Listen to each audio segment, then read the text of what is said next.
ភៀមក៏ក្តៅជាមនុស្សម្នាក់តែងតែខ្លាចអូនមិននៅជាមនុស្សម្នាក់ដែលតែងខ្លាចអូនត្រូវភ្លៀងត្រូវក្តៅ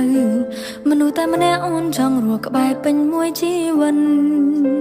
ធ្លាប់ឆ្លោះគ្នាពេលខ្លាំងហ៊ានប្រើពាក្យបែកទៀតផងប៉ុន្តែបងមិនដែលរញរានឹងសុំតោអូនសុំផ្សះផ្សាបងតែងតាមត្រតាមលួងអូនមុនមិនប្រកាន់ថាយើងមានចារឹកក្មេងកូនបើដូចគ្នាក៏អរគុណគ្រួសារទាំងសងខាងដែលផ្ដល់ឲ្យនៅចម្លើយថាយើងអាចរៀបការជាមួយគ្នាអាចកាន់ដៃឆ្លងកាត់ផ្លូវជីវិតគូរួមគ្នានៅក្នុងថ្ងៃនេះអូនចង់ប្រាប់បងថាអូនស្រឡាញ់បងណាស់មិនចាំបេះដូងអើយបងស្ដាប់ឮទេ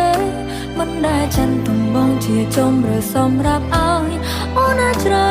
តែបងជាមនុស្សតែម្នាក់ដែលអូនច្បាស់ថានឹងប្រកល់ឲ្យ